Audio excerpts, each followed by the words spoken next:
everybody, welcome back to my YouTube channel. This is Dr. Krystal Ribot, and today we're going to be covering middle childhood cognitive development, just a few topics.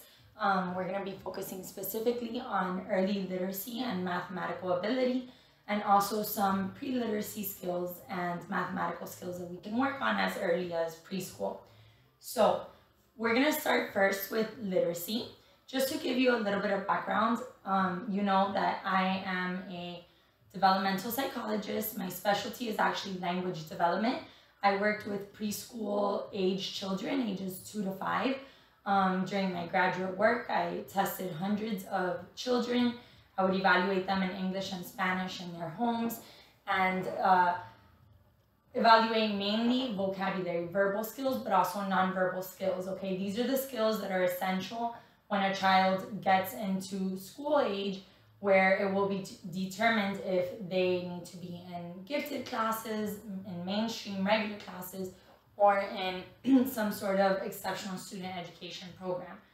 Okay, for literacy, let's start with where literacy really begins. As you can see, today's setting for my lecture is my children's playroom. So I'm actually at home. This is where my kids play. I'm a little bit obsessed when it comes to educational activities with my kids. So a lot of what I have on the wall, and this is just, you know, 2 walls of the room. But you can see the ABCs, you can see their colors and shapes. I have months of the year, I have their continents, a calendar, days of the week, the seasons.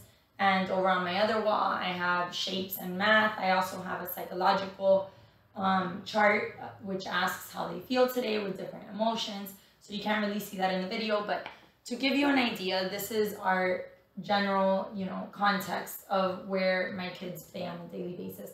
As you know, I use my kids as an example a lot, not because I'm trying to toot my own horn, but because in all honesty, they're my little experiment. So the fact that they are 3.5 enables me to see from a hands-on perspective the growth and development that comes from a high SES or educational background. Okay, so when I say that literacy starts in the womb, pre-literacy, language starts in the womb, this is a big argument that I make often, and it has to do with language and hearing. So of course, when a mother is pregnant, her child will hear her voice for the very first time. Okay, around 6 months gestation, children can hear in utero.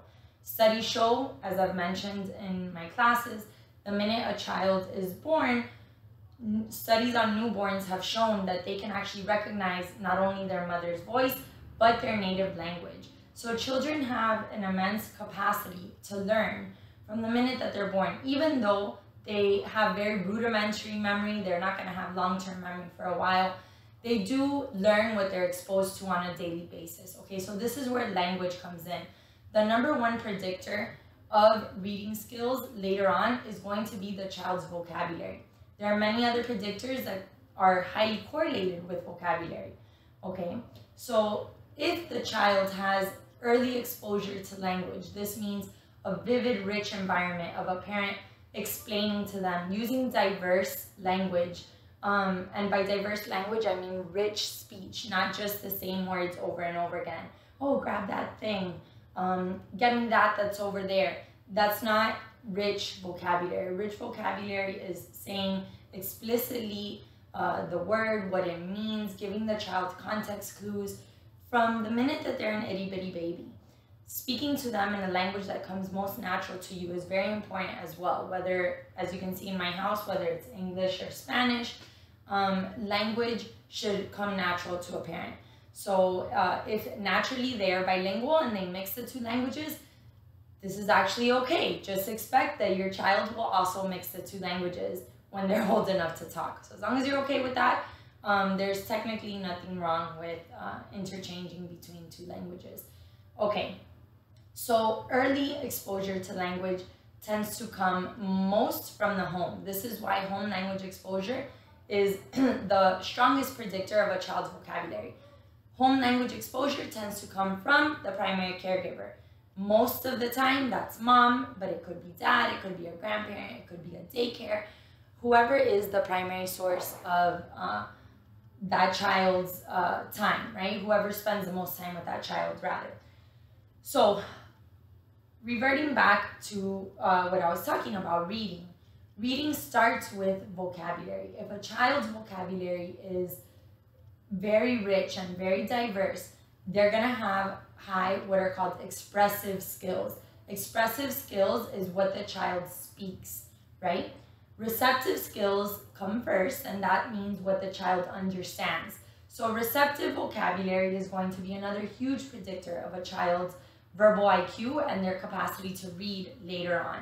So vocabulary is key, but it's not the only thing, right? Comprehension, reading comprehension is predicted actually by how many books that child reads or is read to, right? There was actually one study conducted not too long ago, well, several years ago right now, but this study showed that the amount of books scattered around the child's house is actually a very strong predictor of that child's vocabulary. So when you walk into a house and the mom hasn't cleaned up, the house may be a mess, and toys are everywhere, take a look around. How many books are scattered around the floor? Or on the tables, on the couch, on the bed? This tends to be a pretty good indicator that the child is read to. So don't be ashamed if your house is a mess. I'm only showing you the part of my house that's convenient for me, which is this neat little corner. If I turn towards the other corner, you're gonna see a little bit of a mess. And in that mess, you'll find some books. But in any case, books and reading are very important. A lot of people don't really even know how to read to their child. They're afraid that the baby's gonna break the book or tear it apart, or maybe they don't have the attention span to pay attention to the entire book. And that's okay. I'm here to tell you that you don't have to read the words that are on the page. You could just talk about the pictures. One really good tool that books provide is the opportunity to have this triangular joint attention, which means mommy's holding up a book. Now this is a college textbook, so I wouldn't use this, but mommy's holding up a book, she's looking at the pages, and the child is looking too. And the two of them are jointly paying attention to something together. Children learn like this. They learn like this way better than they learn from looking at an iPad or looking at a TV screen. But that's a topic for another day. Going back to reading. There are different stages of reading. So vocabulary is just one aspect of it. Being read to is another aspect. These things together are going to correlate with other aspects of reading. So let's talk about those for a minute. Phonological awareness is the capacity for a child to understand that different words are made up of different sounds. So once they understand that these letters all represent different sounds, that's a really good first step to reading. Now, any of you who have ever spoken English as a second language know that it's hard to learn English when it comes to reading. Why? Because we have 26 letters in our alphabet, but each letter has 2 or more sounds, right? So our vowels, which you see here in red, A, E, I, O, U, all have a long vowel sound and a short vowel sound. Certain letters make multiple sounds. They make different sounds when combined with other letters. Sometimes they make no sounds at all and they're silent. Like in the case of knife or night, where the K doesn't say K, it's just silent, right? In the case of possum, which starts with an O, making it really difficult for children to learn how to sound things out in English. So we start from a very, very basic basis, and it has to do with your letters, all right? So from the moment a child is old enough to identify different objects and put a label to an object, they're very capable of learning that each letter is accompanied by a sound. Now, of course, as a developmentalist, I should warn you that everything has to come in due time, and you cannot skip stages. I'll give you a very classic example, right? C says K, right? As you can see in this picture, there's a cat because C is for cat.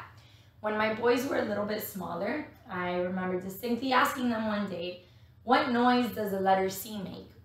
To which I got the response, meow, because they knew that C is for cat and cats say meow. This is a perfect example of how they were not ready yet to understand that different letters have different sounds. So It's very important as a pre-reading skill for a child to be able to identify the letters first. Once they're able to identify all 26 letters, they can then move on to the next stage, which is learning the sounds of each letter. And this is, again, one part of phonemic awareness. Let's backtrack for a second. There are precursors to phonology or phonemic awareness that you can work on even before a child is identifying letters or sounds, okay? And some of those are just understanding words and how a word is composed, right? In our study at Florida Atlantic University, we measured phonological awareness by assessing children's capacity to repeat words that they had never heard before. So these were nonsense words that were made up, and we would do it in English and in Spanish.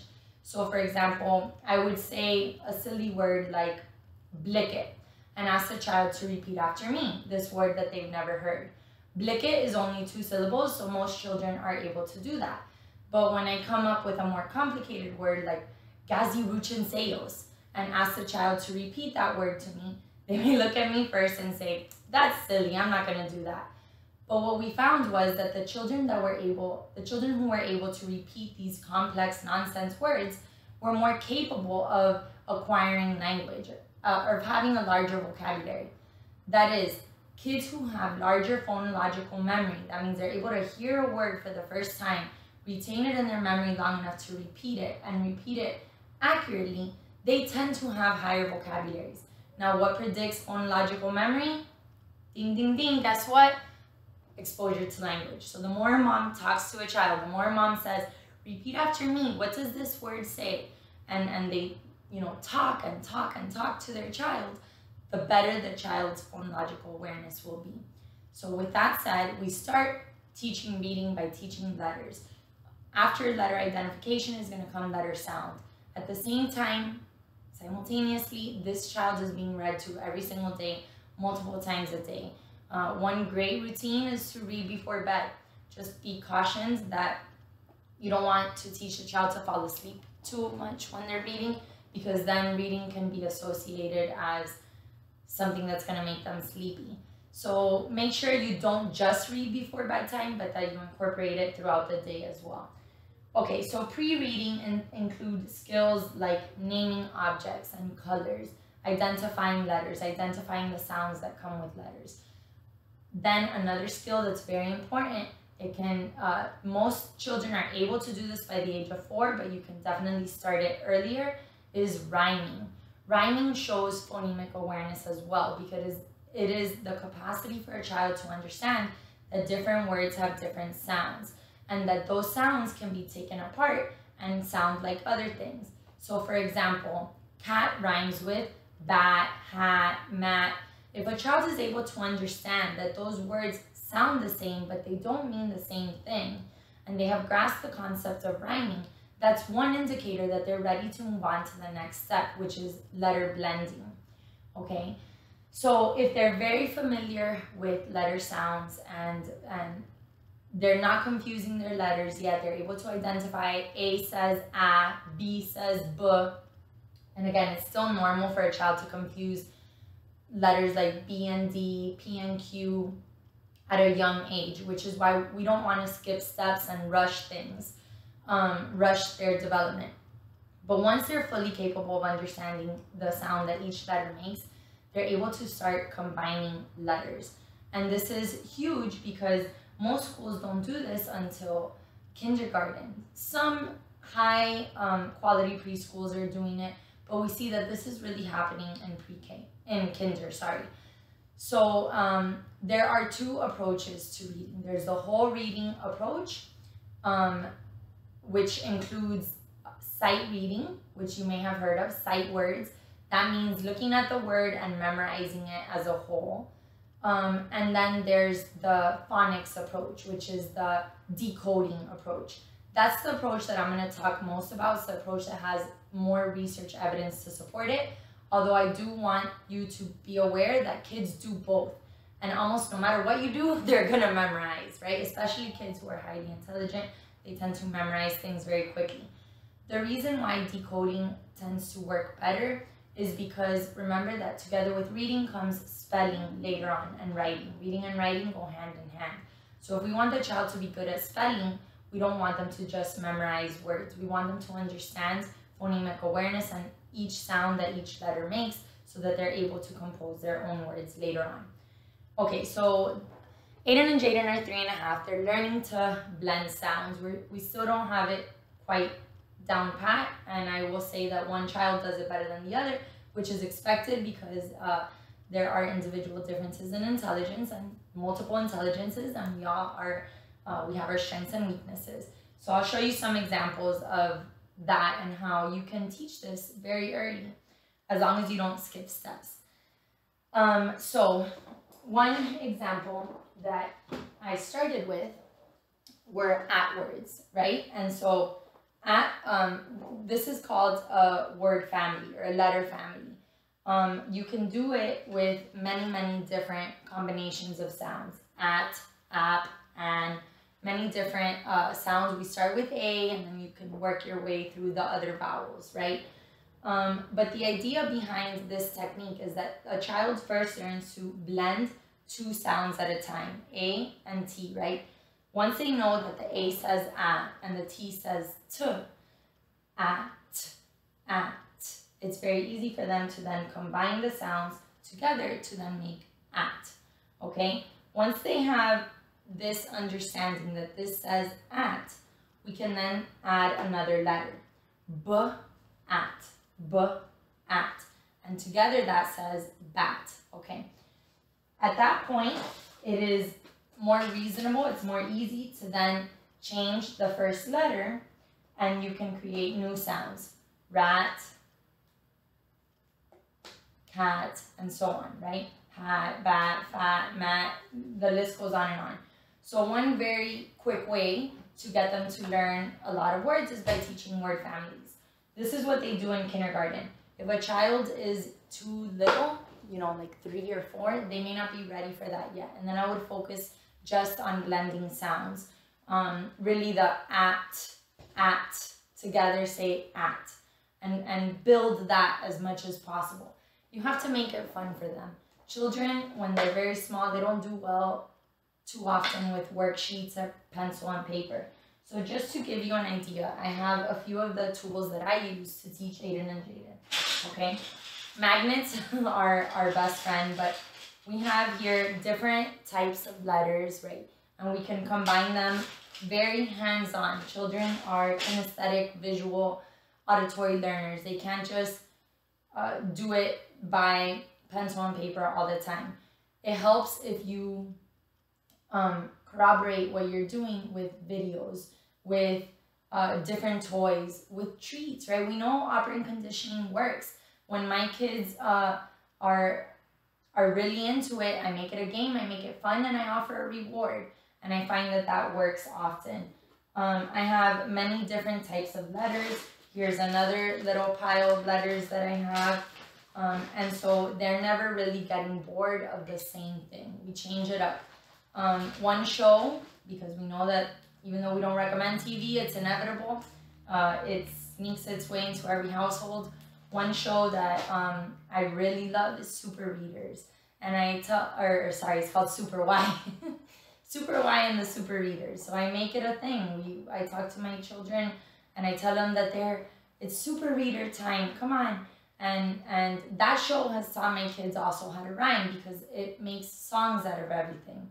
So they say, you know, rat, cat, bat, one terrific, you're terrific. And so the show does it, but I do it together with them. There are a whole lot of educational tools, toys, videos, and a whole bunch of things that you can do to really work on this skill. You don't need to have, you don't need to be rich or have a whole lot of money to be able to do this. A lot of times we will be in a restaurant and I'll just get a napkin, break it up, I'll draw an A on it, I'll draw a P on it and put it together, right? Just get 2 little pieces of paper. App, put it together. What does it say? App. And we turn it into a game. And people in restaurants look at me like if I'm crazy, but then at the same time, you see a ton of other kids on their cell phones in restaurants. So I feel like which I do too, by the way, often. I'm not saying that it's, you know, the worst thing in the world, but my point is that you have to make it fun for them. Okay, so reading starts with that. It starts with pre-literacy. It starts with language, with exposure, books, books, books, books. Read the same book over and over again. Let your child memorize the book. That's perfectly okay. When you're doing that, ask them to tell you what's going to happen next in the book. If it's a movie, you can ask them what's going to happen next. Those skills are called narrative skills. Narrative skills are a huge predictor of reading comprehension later on. And let's talk about that for a second. If a child is not reading by the time that they're in 3rd grade, the chances of them dropping out of high school are exacerbated. Not only are they more at risk of dropping out of high school, they're more at risk of a whole slew of negative outcomes, from getting involved with drugs, teen pregnancy, dropping out of high school kind of goes with all of that. But the fact is that in 3rd grade, kids need to be able to read for comprehension. They can no longer just be sounding out the words. Why? Because now social studies has reading, science has reading, math has reading. Every single subject is going to incorporate reading. And this is why pre-literacy is so important. I'm not saying that reading is the #1 predictor of success, but it is the #1 predictor of academic success.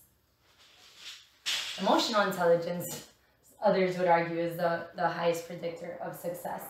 But in any case, okay, so by the time they are in pre-K to kindergarten or birth to kindergarten, they should be able to do this that I'm saying, blend sounds and perhaps recognize a few sight words.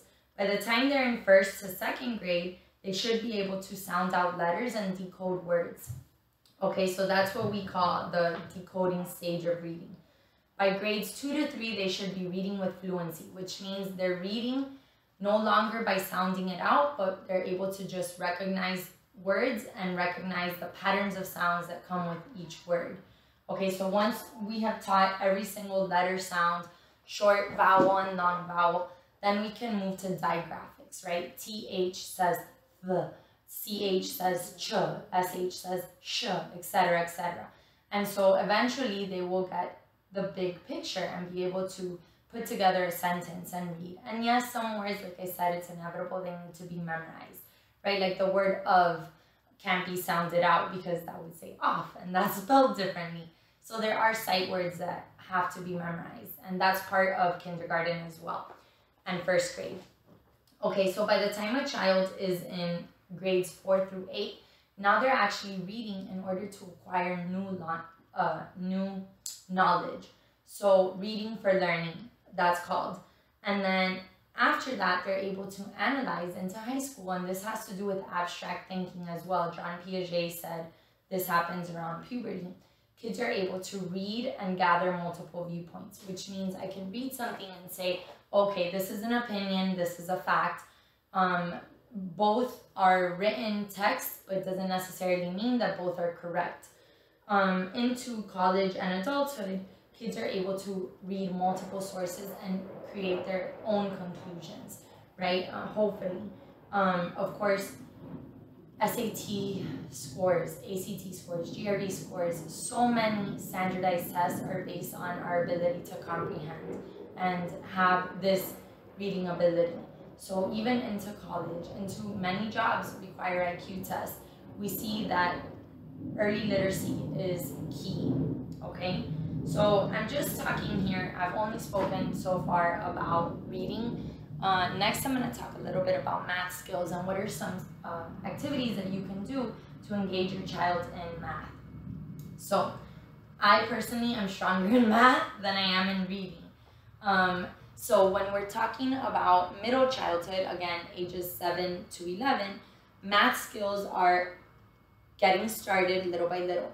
But does that mean that children are not capable of doing math earlier? Well, here's where research comes into play. Did you know that even newborns are capable of rudimentary math? Animals are capable of rudimentary math, right? I'll give you a perfect example. If you serve your dog a plate with 3 pebbles of dog food, and in another plate you put 20 pebbles of dog food, or 10, which plate do you think that your dog is going to go to? Chances are he's going to go to the plate that has more, babies are able to do this. There was a study that was conducted with newborn babies that compared 2 dots versus 3 dots. And first they showed the baby multiple times the image with 2 dots, right? I have spoken about habituation and dishabituation in previous classes, but with newborns, really the only way we can detect if they're able to detect differences, because we can't ask them, hey, did you notice something different? But what we can do is determine if they noticed by their looking pattern. Also their sucking pattern and their heart rate. Those are different ways of detecting, of doing research with newborns. So this particular study looked at looking pattern, and it found that after showing newborns multiple times a card with 2 dots on it, they then flashed a card with 3 dots.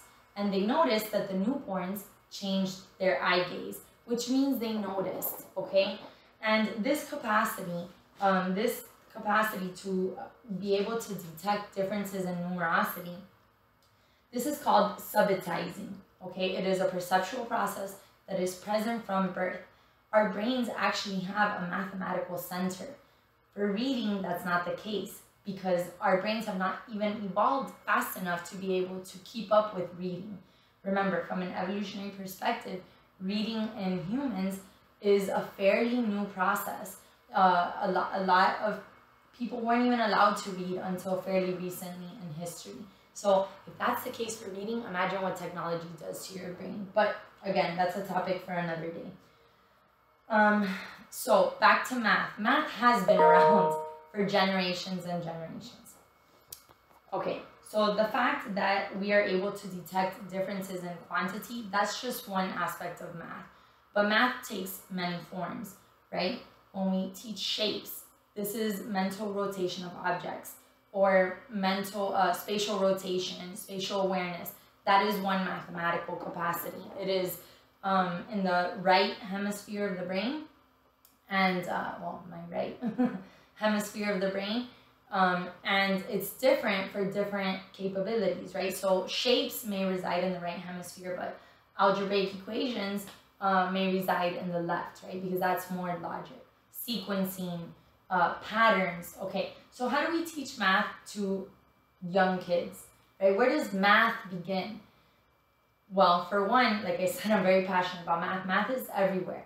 Math begins not only with shapes and quantity, but patterns, sequence. So you can teach math at a very young age. And of course, number identification, just like letter identification, number identification and counting is key. Children learn how to count from a very young age because this is scripting. This is simply repeating like a song. 1, 2, 3, 4, 5, 6, 7, 8, 9, 10. A child who's 1 can learn how to do that. And the reason is because, again, they go through a language growth spurt where they repeat everything. So the fact that they're repeating numbers, that's just one aspect, okay? Then we get to the stage where they're actually counting objects, where you'll tend to see kids do this, right? 1, 2, 3, 4, 5, 6, 7. And they're not technically counting the correct number of objects. So again, we can't skip stages here. Every age is accompanied by a particular stage in which they'll be capable of learning something new in that stage. So I just want to show you some techniques that I use with Aiden and Jaden when it comes to teaching math in the preschool years. And you can see how this will translate into the elementary school years later on. So some activities that we've done recently since our quarantine. I'm Cuban, so dominoes. Dominoes is a huge mathematical skill, okay? Matching. Really, all I have them do, of course, they don't know all the intricate rules of dominoes, to be honest, neither do I. But we match the dominoes with each other. So they love to do this, of course, because they see family members doing this, so they're going to imitate. If we have multiple dominoes, right? I don't know how to say it in English, fichas, right? We have multiple ones laying out on the table, and we show them, you know, this domino, they have to match it to where they see the same number. And then I'll ask questions. How many are there? 3, right? If we have 1, 2, 3, and there's 3 more here, 1, 2, 3, how many do we have in total? And then they'll count, and they'll count that there's 6, okay? We see that there's many different techniques for adding, examples of counting strategies, and for how to teach addition. Addition really is a matter of counting. So it's very important that the child is able to count objects way before they're able to add or subtract. But again, they're doing this even before they know they're doing this. If you have 2 of something and I take away 1, a toddler is not going to be very happy because they know that now they have less than what they started with. So that's subtraction. And so kids are able to do this at a very young age. They're able to count things like blocks, coins. You can teach them to count any object. Another thing that I use, another daily household item that I have, and you're gonna think that we're gamblers in my house, we're not, but a deck of cards. One game that I like to do with my boys is I will tell them to pick a card, and when they take out a card, they have to match the number with a particular flashcard that I created, right? So I'll lay these out on the floor. They're numbered 1 through 10, and my child just has to match the number on their card to the number on the card, on the paper that I drew. Another game that we do, and I created these myself, is with dice, right? You can use your own set of dice, or you can create them the way I did, but we make a little song out of it. Rumble, rumble, rumble, and then I throw them on the floor, and we count how many. So you can pretty much use anything from dice, cards, dominoes, and really just any object you find around the house, counting, identifying numbers. These are all very rudimentary forms of teaching arithmetic, which will later be very important into middle childhood. Shapes are very important. I have shapes all over my wall. Teaching colors, teaching patterns, teaching sequences. You can do patterns with almost anything.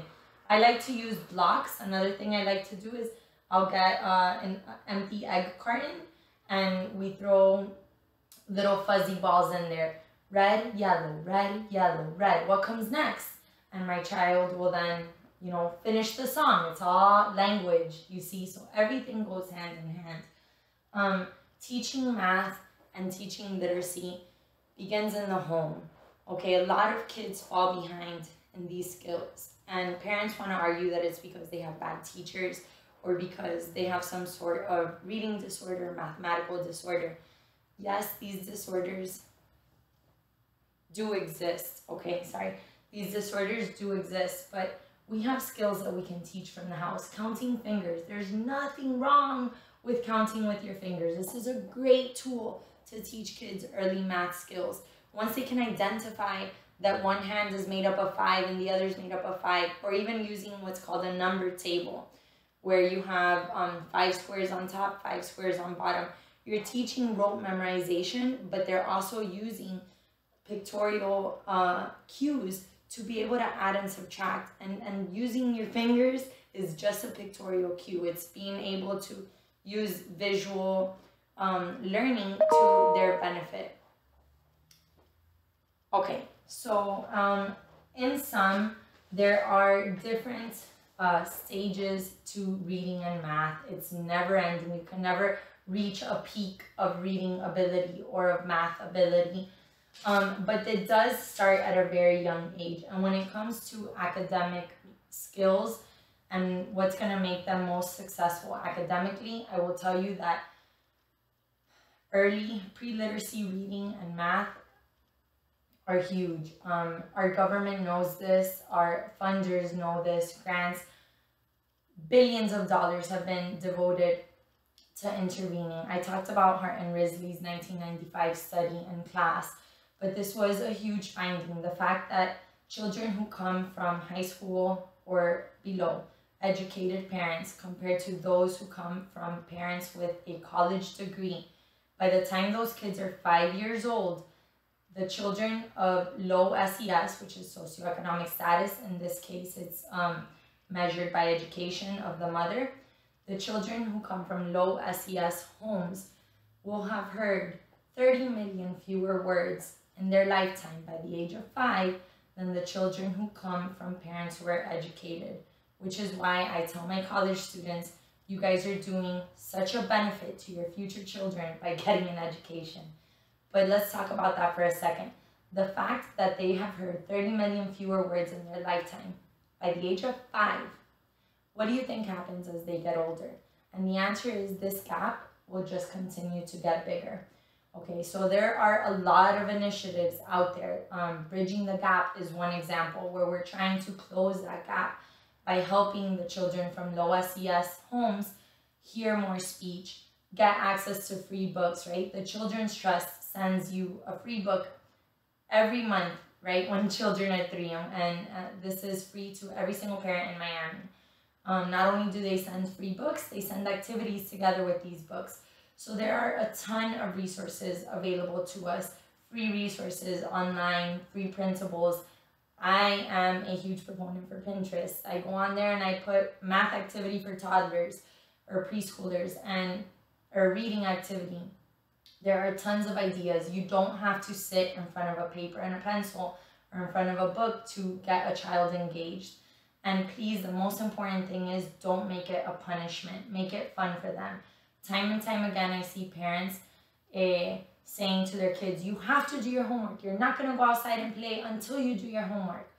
Okay, in psychology, we call that punishment. Okay, you're basically taking away the reward, which is going outside to play, and making them do something that they don't want to do. Instead, as hard as it may sound, we have to try to make it fun for them. And here I have shown you just some techniques that you can use to make it fun for them.